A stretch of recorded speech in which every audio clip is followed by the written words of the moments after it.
لا tidak.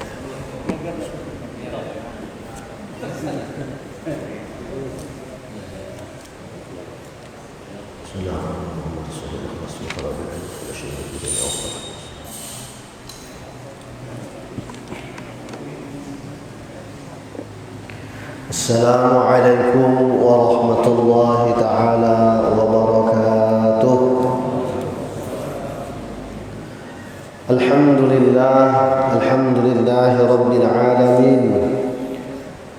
Alhamdulillahilladzi hadana lihada wa ma kunna linahtadiya laula an hadana Allah. Ashhadu an la ilaha illallah wahdahu la syarika lah wa ashhadu anna sayyidana wa nabiyyana Muhammadan abduhu wa rasuluh. Allahumma salli wa sallim ala sayyidina Muhammad tibbil qulubi wa dawaiha wa afiyatil abdani wa shifaiha wa nuril absari wa diyaiha wa qutil arwahi wa ghidaiha wa ala alihi wa sahbihi wa sallim. Subhanaka la ilma lana illa ma 'allamtana innaka antal alimul hakim. La hawla wa la quwwata illa billahil aliyyil azim. Qala rabbi shrah li sadri wa yassir li amri wahlul 'uqdatam min lisani yafqahu qawli. Amma ba'du. Para hadirin wal hadirat yang muliakan, tokoh-tokoh agama, tokoh-tokoh masyarakat, ngurus Masjid Agung Baitur Rahman Muntok, hadir di antara kita yang Haji Muhammad Usuf Kalen, Ustaz Haji Muhammad Zarkasi, Ustaz Hussein, Ustaz Muhammad dan Ustaz lainnya, serta para sesepuh totoha Masjid Agung Baitur Rahman, serta jamaah yang datang dari berbagai tempat, hadir dari Karangpaci, dari kehutanan, segala macam, banyak tidak bisa ulun sebutkan satu persatu, bahkan ada dari Nurus Sidik. Subhanallah, mudah-mudahan di antara perwakilan-perwakilan ini yang menjadi pejuang-pejuang penolak bala untuk segala tempat di mana saja berada. Amin ya rabbal alamin. Marilah kita sama-sama lagi mengucapkan puji dan syukur kepada Allah Subhanahu wa taala, karena Allah kembali berikan kepada kita kesempatan yang justru mungkin inilah kesempatan yang berharga di antara kesempatan-kesempatan berharga lainnya. Karena boleh jadi Allah Subhanahu wa taala tidak pilih kita sebagai orang yang mau mendekati rumah Allah Subhanahu wa taala dan mengisinya dengan ta'mir, dengan imarah. Maka kesempatan ini tak pernah kita tinggalkan dan tak pernah kita sia-siakan. Mudah-mudahan sejak niat kita mengayunkan kaki dari rumah, kemudian tangan kita juga kita ayunkan, semuanya bergerak tertuju pada satu kiblat, yaitu ingin mendekatkan diri pada Allah Subhanahu wa taala dan ingin memperbaiki diri kita agar menjadi hamba yang patut dan pantas untuk mendapatkan rahmat dan syafaat dari baginda Rasulullah sallallahu alaihi wasallam. Baiklah para jamaah sekalian, waktu kita tidak banyak, hanya sekitar 29 menit lagi waktu Isya tiba. Mudah-mudahan dalam waktu yang singkat ini dapat memberikan kita kedudukan yang mulia di sisi Allah Subhanahu wa taala.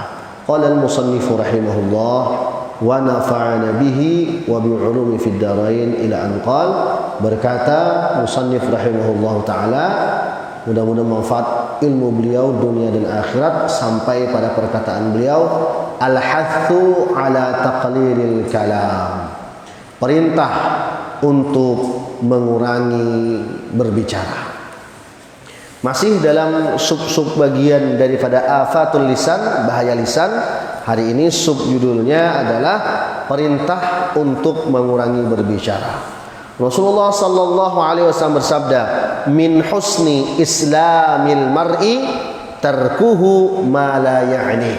Min husni islamil mar'i, di antara contoh di antara orang Islam yang terbaik, di antara akhlak Islam yang terbaik adalah tarkuhu ma la ya'nihi, adalah meninggalkan apa yang tidak penting. Meninggalkan apa yang tidak penting. Kayak apa mau pandir nang kada penting tuh? Oh, bisa dicontohkan di sini. Pandir nang kada penting. Berkata seorang laki-laki, rajulun mimman qablana, orang di zaman dahulu, marra ala darin, melewati sebuah rumah, fawajada fiha ghurfatan qaribatal ahdi bil bina, dia melihat sebuah kamar yang hampir selesai dibangun. Kemudian dia berkata sendirian, mata buniyat hadhil ghurfah, kapan dibangun kamar ini? Kemudian dia kembali merenung dan menyesali kata-katanya tersebut. Padahal kata-katanya cuman kapan dibangun bangunan ini dan kamar ini. Jadi hanya mengatakan itu dia sudah menyesal. Lalu dia berkata, takallamti ya nafsi, hai nafsuku, engkau telah berbicara fi ma la ta'nik, pada sesuatu yang tidak bermanfaat bagimu. Ma 'alaika minha, apa urusan kamu? Apa yang dibangun dan kapan yang dibangun bangunan ini? Dan tidak ada adab bagimu kecuali berpuasa selama setahun. Bayangkan, hanya memandir nangka itu dihukumnya diri sendiri supaya berpuasa selama setahun. Pertanyaannya, ini apakah kita sama seperti sini? Tentunya jauh. Inilah gunanya kita kembali membuka kitab-kitab turas, kitab-kitab klasik ujar kita, kitab kuning, supaya ada sisa-sisa atau bahkan pelajaran-pelajaran salafus saleh, ulama-ulama terdahulu yang bisa kita kicap lagi. Bayangkan hanya mengatakan, oh ya apa dibangun kamar deh, sudah dihukum dirinya sendiri dengan berpuasa selama setahun. Setahun berpuasa. Bahkan Al-Imam Syafi'i pernah ditanya tentang sebuah pertanyaan. Kenapa wahai imam pian kada menjawab? Imam Syafi'i ditakoni, lalu sidin kada menjawab, ditakoni orang, kenapa pian kada menjawab? Ujar sidin, aku ni kada menjawab kayak ini, hatta a'lamal fadlu fi sukuti am fi jawabi. Baguskah aku menjawab atau aku diam aja? Kada semua pertanyaan itu harus dijawab. Ada nang dijawab, ada nang kada usah dijawab. Sampai aku tahu betul dari Imam Syafi'i, apakah ini perlu dijawab atau diam saja. Nah, disinilah kita bisa menilai bagaimana hebatnya ulama-ulama zaman dahulu sampai berbicara pun diperhitungkan. Belum lagi kalau kita berbicara seperti tabi'in yang bernama Ibnul Mubarak. Ibnul Mubarak ini adalah salah satu ulama yang ini termasuk guru besar ya di atas Imam Syafi'i. Nah, itu Imam Ibnul Mubarak. Jadi sidin ini dalam peperangan itu melawan musuh dari Persia. Jadi Persia itu kalau inilah negara Persia itu seperti Bangladesh, ya seperti apa lagi di sekitar Bangladesh ini, Pakistan, banyak nang-gana lawaknya. Suah kalau kasih ini etikap 3 hari, salawarnya kita mendadai 3 buting salawar, sebuting salawarnya ya. Cuman bakarut pangleh. Jadi menggalabung salawarnya. Oh gana-gana orang tuh. Kita nyambat Arab padahal itu Farsi. Orang Persia bukan orang Arab. Memang tulisannya pakai huruf hijaiyah, tapi kadang huruf Arab ada titik 3 lah juga, kayak huruf Melayu juga. Ini bukan orang Arab, orang Persia, orangnya ganal-ganal. Suatu ketika peranglah ya, kaum muslimin melawan Persia. Jadi ketika melawan Persia itu Ibnu Mubarak dalam pasukan muslim melawan Persia, ada di antara pasukan Persia ini, ada di antara pasukan Persia ini satu model kayak kesatria tuh, kada kelihatan, cuman kelihatan bola matanya aja, semua pakai pakaian baju besi, jirah kajar kita lah, baju besi. Jadi baju besi ini pian artinya mau ditumbak ini kan mempan, kecuali rabah aja, namunnya rabah, nah ngalih bangunnya. Nah, pokoknya di atas kuda dengan pedang yang sangat besar dan sangat tajam. Apabila dia masuk ke pasukan Islam, itu habis ditebas batang leher seberataan. Karena waninya orang Islam parak di situ. Jadi orang Islam ini dalam peperangan itu banyak takbir, Allahu Akbar, Allahu Akbar. Cuman karena parak takbir aja. Wah, ini banyak takbir, Allahu Akbar, Allahu Akbar. Jadi demo itu juga lah demo sekong takbir Allahu Akbar yang sebelah sini, nang sebelah sana Allahu Akbar. Ujar polisi, sami Allahu liman hamidah. Ya. Anak padang sama aneh juga nang sama bertampur Allahu Akbar keduanya, ya Allah. Nah kalau bahari memang perang itu Allahu Akbar, Allahu Akbar. Ya. Uriakan perang. Tapi bila tetamu nang kesatria musuh orang Persia tadi berjauh, udah kayak di anu kayapu tuh nah, kayak eceng gondok karena banyu tekikis hilangan. Jadi melihat Ibnu Mubarak kejadian itu semuanya pada berjauh. Ketika orang pada menjauh tanpa banyak bicara, ada kelihatan seorang yang tubuhnya tidak terlalu besar, bahkan tidak sebesar orang Arab lainnya, dengan bercadar bulang imamahnya itu dililit di kepala, sekaligus leletnya lagi di muhanya, cuman kelihatan mata. Pakaian serba hitam dengan satu bilah pedang di tangannya, melawan itu kesatria berjirah itu tadi, melawan masuk ya, melawan, lalu terjadi pergulatan sengit perperangan, pokoknya dua nih duel. Saking kada kelihatannya itu ya, debu itu banyak sampai membumbung ke langit di padang pasir, udah ketahuan. Sampai akhirnya bakuriak sekung mati, selesai peperangan. Mati sekung ya, habis berkurang-kurang debunya, dilihat sekanya orang Persia tadi mati. Rabah nang baju besi mati. Buka nang bercadar, orang kita bercadar tadi yang baju serba hitam, buka dengan pedang yang lebih kecil, buka ke belakang barisan. Tidak ada yang tahu siapa laki-laki itu. Hanya ada satu orang dari pasukan muslim yang curiga, yang penasaran siapa orang ini, dan inilah yang menukilkan kisah itu. Ini yang menukil kisah itu pada kita sehingga ada kisah ini. Dilihatnya dari higa, kada pinandu juga, dilepas cadarnya berpaksaan. Begitu dilepas cadarnya, lalu nang dilepas cadar itu berucap, laqad faddahta sirri, engkau telah membuka aibku. Kenapa dibuka aibku? Kan apa-apa, kan enak tahu siapa pahlawan yang bisa mengalahkan itu. Ujar Sidin, aku tidak mau dibuka aibku ini. Artinya kan orang ini tidak banyak bicara, kada banyak ucap takbir, kada ada macam teriakan-teriakan, langsung berparak musuh mati. Siapa orang itu?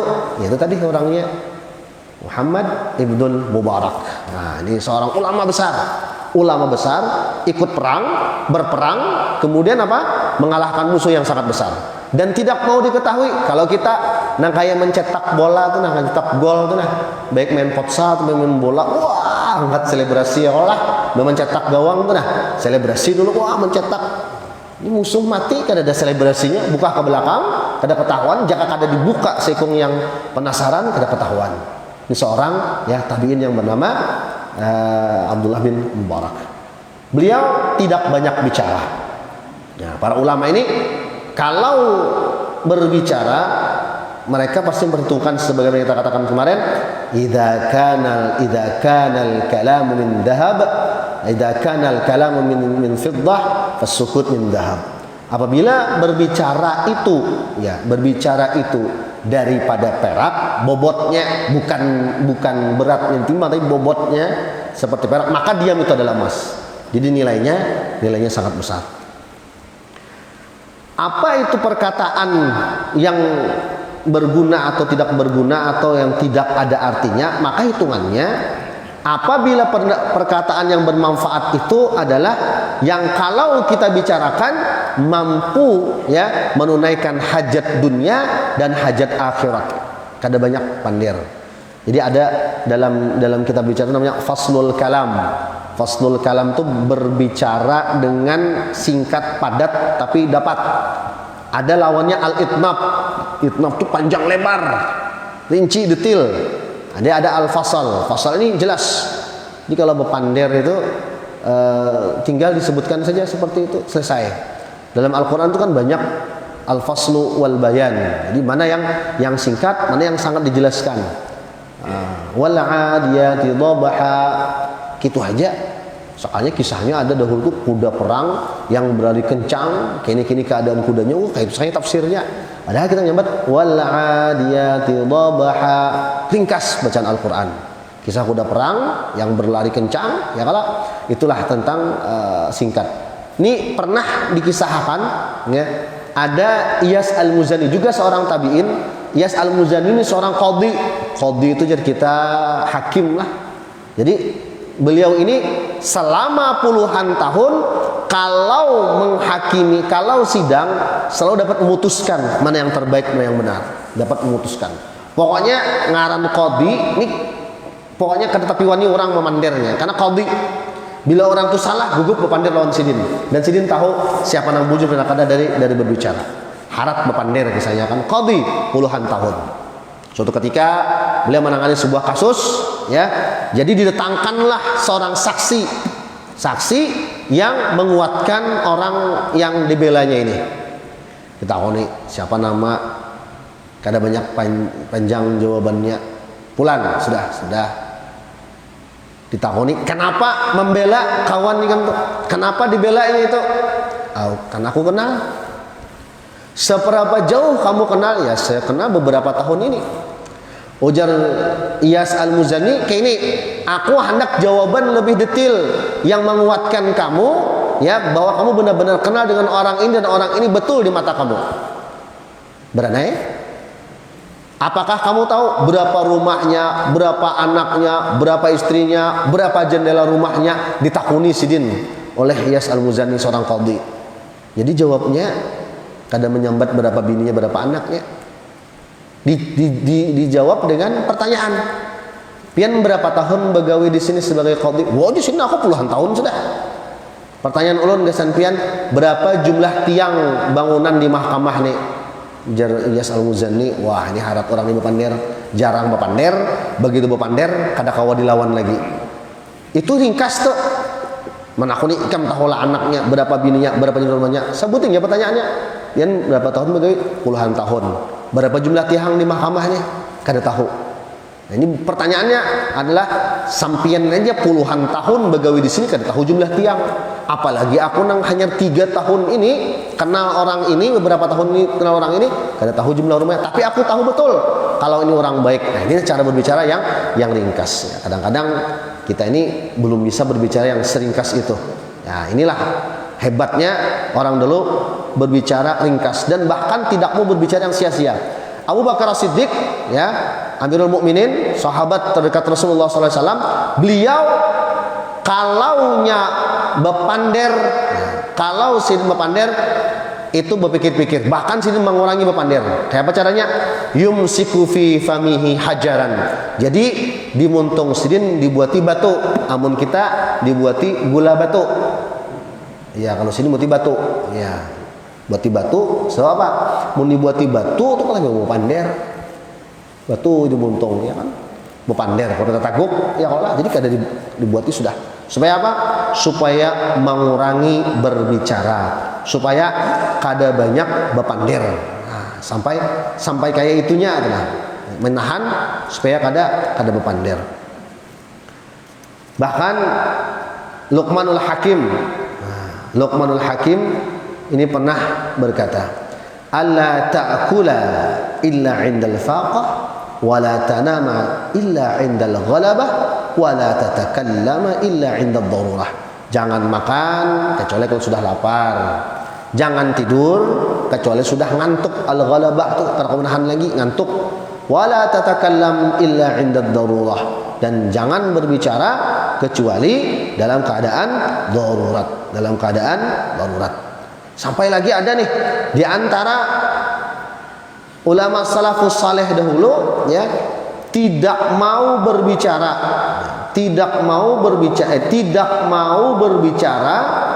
apabila berjanji, bilanya berjanji, ya. Ini Ali Zainal Abidin masuk buyut Rasulullah, termasuk ulama tabi'in lah. Ali Zainal Abidin ini cucu buyut Rasulullah, apabila sidin berjanji sidin kada makan, sidin kada minum sebelum janji ditunaikan. Ulangi, ini berjanji lah. Misalnya janji esok tetamu jam berapa? Jam 10 web. Wah, 10 web. 10 web itu waktu Indonesia balarut. Bisa kada pas. Ini nyaman tuh waktu Indonesia tengah, ya, pas tuh. Amun web isinya balarut. Jadi singkatannya kadang-kadang biasa tekan orang kayak itu. Berjanji besok. Mun besok berjanji sampai jam 10, sidin kada makan, ya Ali Zainal Abidin buyut Rasulullah, kada makan, kada minum kecuali sudah menunaikan janjinya. Kenapa jadi kayak itu? Supaya ingat, supaya ingat. Wah, ini ngalih. Kita busiah berjanjinya seminggu, kada makan seminggu kita lah.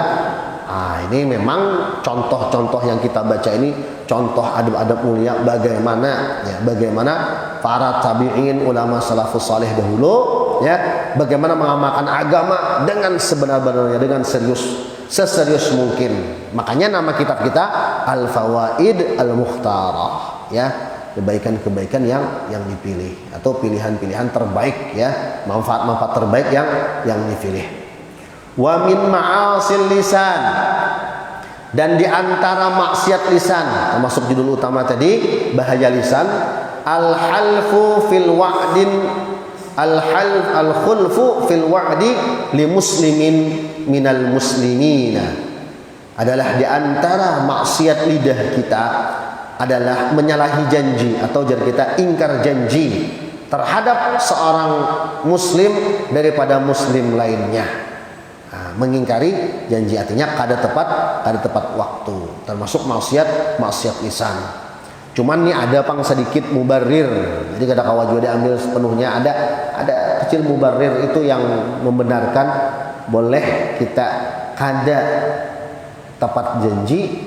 Ini qil, apabila qila itu dikatakan, artinya kada kuat pendapatnya, kada usah diambil, kada apa-apa pendapat yang ini, karena kadang-kadang pendapat ini sangat lemah.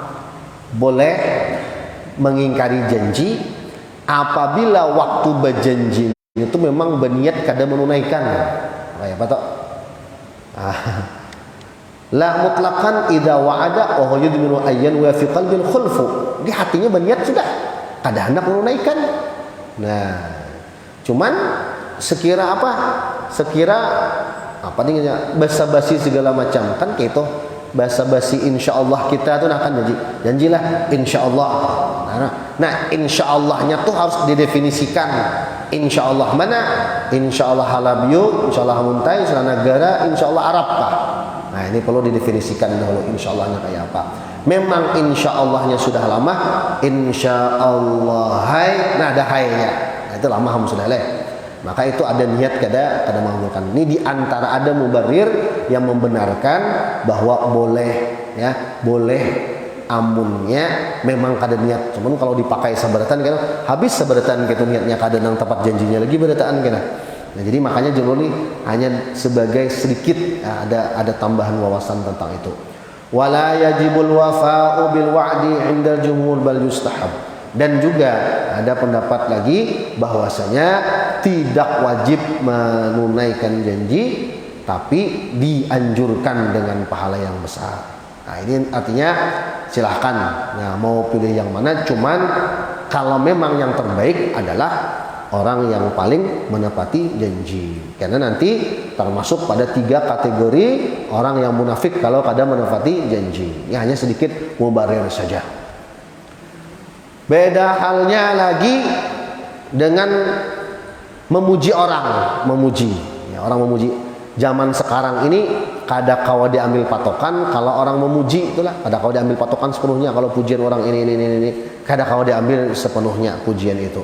Begitu pula celaan orang, kada kawa juga kada kawa juga kita anggap orang mencela, kada kawa dianggap juga celaan berataan. Sebagaimana celaan kada kawa kita anggap betul-betul. Begitu juga pujian.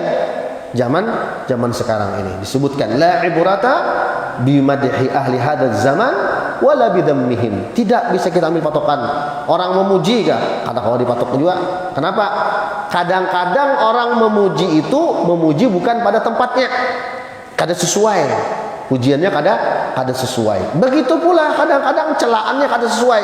Karena orang penilaian sudah salah berdahulu. Jadi walau bagaimanapun celaannya pun tidak akan sesuai. Nah, makanya tinggal kita melihat, mempetakan saja. Kalau kita petakan di antara pujian dan celaan itu kita petakan. Kita presentasikan. Berapa persennya? Amunnya dalam 100 itu ada celaan 35, 40, masih baik, 60-nya itu masih ada. Atau kalau di antara 100 itu ya yang memuji cuman 30, banyak nang kada katujuhnya, berarti kada baik. Nah, itu bisa kita petakan seperti itu. Jadi semuanya kita tunggu dulu, kita hitung dulu, kita patok dulu berapa angkanya, kita presentasikan dulu, kita beritahu supaya tahu berapa hitungannya. Karena Rasulullah juga pernah bersabda, ujar Nabi inilah, idza ra'aitumul maddahin, apabila kalian melihat orang yang memuji kalian, memuji aja, maambung jadi kita, maambung ucus apa aja orang sungai, ucus gelembungan nggak apa, atau ganal baju aja lah, jadi ambong. Ya, ketujuh maambung orang, maambung itu apa namanya? Menawak ke atas lah. Ini mun nang maambung tuh sesakit gugurnya mah diambung ya, kalau diambung-ambung dihantak-hantak ya. Maambung ini aja Rasulullah. Amun kita tahu orang tuh maambung kita, memuji kita berlebihan tidak pada tempatnya, tahu kita tidak sesuai dengan kebenaran, hutsu alaihi turab. Ya, lemparkan di wajahnya itu tanah atau debu. Nah, sampai ke itu. Ini zaman ujar Rasulullah. Ya, ini sudah tahu. Boleh kita memuji orang itu sebujurnya kalau kita tahu orang yang dipuji itu tidak riya. Bagus tak? Ini sudah tahu orang itu yang dipuji, wah nyaman, bos. Pian nih bos saya gini, makanan dulu kita jalan. Ayo aja sini. Nah, ini sudah tahu sih dia ini kada tahan dipuji sih dia ini riya ada dipuji. Dosa kita nang maambungnya itu. Dosa kita mah maambungnya. Makanya lihat pertama, kita lihat sidin tuh kalau kita puji ria kada apa bagi sidin kada apa-apa kalau kita lihat. Yang kedua ya, kalaunya sidin tuh dipuji seperti itu tidak mengurangi kebaikan sidin, tidak mengurangi, malah menambah kebaikan sidin, kebaikan yang dilihat manusia atau kada dilihat manusia. Itu apa namanya syaratnya, tidak ria dan bertambah. Al Imam Abu Hanifah menghidupkan setengah malam. Jadi ibarat malam itu bagi dua sidin. Bangun Imam Abu Hanifah, bangun jam berapa kita pertengahan malam nih lah. Mun isya jam 7, asar subuh jam sekitar jam 12 lah. Sekitar jam 12 atau setengah 12 bangun sudah sidin. Kada baguringan lagi tuh sampai esok no. Kada baguringan lagi sidin. Famarra biqaumin faqalu, ujar orang lewat sidin orang. Sidin ni jurang samalaman kada guring. Abu Hanifah qiyamul lail setengah malam aja. Ada orang tahu apakah di rumah itu tarang, apakah di rumah itu berbunyi ada bersih-bersih, tanda orang kada guring nih. Ya kalau ujar orang, nih sidin ni jurang kada guring samalaman. Padahal aja sidin aku setengah malam aja. Tapi orang ini menyambat. Artinya kan orang menyambat nih sedikit banyaknya juga memuji tentang orang karena perbuatan baik. Yang namanya memuji itu perbuatan baik yang diceritakan orang banyak. Yang namanya menghina itu perbuatan jelek yang diceritakan di hadapannya dan di hadapan orang banyak. Jadi sidin ini astahi an usafa bima la af'al. Aku jadi sidin malu kepada Allah Subhanahu wa taala karena disebutkan satu sifat yang sebenarnya tidak kulakukan. Aku hanya menghidupkan malam setengah malam, tapi orang menyambat semalaman. Karena mungkin tahu orang, mungkin dari jam sini, ini kira orang sudah mulai dari isya tadi, padahal sih setengah malam aja. Lalu apa yang dilakukan sidin supaya pujian itu ya jadi lebih baik? Akhirnya sidin tidak pernah lagi menghidupkan malam itu dari pertengahan malam, cuman dari isya kada beguringan sampai ke subuh. Nah, ini supaya apa? Supaya apa yang dikatakan orang tadi tidak membuat kita ria dan tidak membuat kita akhirnya merendahkan atau mengurangi amal kebajikan. Ini bahayanya kan di situ. Orang tuh kalau dipuji makin melemah. Inilah kita, misalnya kan tarang rumah, aja malam tadi qiyamul lail aja. Wah, padahal 2 rakaat aja sembahyang. Isuk-isuknya bila hendak guring nyarai lampu saruman tarang rumah, guring orangnya. Nah ini kan akibatnya karena dipuji, ruginya. Tarang rumah semalaman mulai maghrib isya sampai subuh kada ada matian lampu. Saya kira orang lalu menyangka, jangan ada guringan orangnya di rumah tuh. Bisa beamalan kalau jarang. Beamalan guring. Nah itu. Jadi kalaunya dipuji itu malah kita merendah, nah inilah yang ada kesalahan di situ. Makanya memuji orang, jikalau orang itu tambah apa? Tambah baik itu pas pujiannya ada apa-apa. Sama kayak Syekh Zakaria Al-Ansari, ulama sekitar 1-2 abad 1200 tahun yang lalu lah. Ini Syekh Zakaria Al-Ansari. Sidin ini bebulang masuk ke masjid, bulang kenal masuk ke masjid, padahal niatnya bebulang ini hanya mengamalkan sunnah. Cuman kelihatan orang kan, lalu jadi orang mau hulut sambil kayak apa ya lah menyanyi. Syekhul Islam. Kan Syekhul Islam itu kan artinya syekhnya orang Islam gitu. Ini Syekhul Islam. Lalu jadi kada pantas aku disambat Syekhul Islam Aku ini kada pas lagi jadi Syekhul Islam. Berarti kan kalau Syekhul Islam kan Syekhul Islam Abu Hamid Al-Ghazali, Imam Ghazali Syekhul Islam. Jadi dia sidin kada pas namanya. Akhirnya apa? Kada pernah sidin keluar dari masjid itu melainkan selalu mendapatkan ilmu, cari ilmu, ada pengajian sana-sana. Di masjid itu kan beberapa pojok ada pengajian-pengajian. Jadi sidin apa? Tidak mau lagi keluar dari masjid sebelum banyak menggali ilmu-ilmu agama. Nah, supaya apa? Supaya pas pujian orang itu tadi. Ada kita kan nulis sama, orang Syekhul Islam, ada sudah lagi belajar. Ini sama orang Syekh sudah. Nah, di atas segala-galanya ada anak lagi belajar. Itu pujiannya malah menjatuhkan kita. Malah lebih baik kalau begitu kita tidak dipuji. Wa man qala ana mu'min fahuwa kafir, man qala ana alim fahuwa jahil. Wallahu a'lam. Sampai ke sudah waktunya nih. Ya, insyaallah kita akan sambung pada pertemuan akan datang dengan judul yang berbeda, dengan judul utama yang berbeda, asyukur was sabr wa dhammul hasad. Syukur, sabar dan celaan bagi orang yang iri dengki. Insyaallah mudah-mudahan apa yang kita baca ini ya bermanfaat untuk kita sabarataan, manfaat untuk dunia dan akhirat kita. Kalau dibandingkan dengan ulama-ulama dahulu, apalagi para tabi'in, para sahabat, dengan ulama salafus saleh saja kita tidak bisa dibandingkan dengan mereka. Paling tidak kita berniat untuk bisa mengamalkan kebaikan-kebaikan seperti mereka, dan mudah-mudahan hari ini kita mendapatkan keberkahan mengisahkan atau menyebutkan daripada riwayat-riwayat ulama-ulama terdahulu. Ulun minta maaf. Wallahu fi auni al-'abdi wallahu muwaffiq ila aqwamit thariq. Nun wal qalam yasturun. Wassalamu alaikum warahmatullahi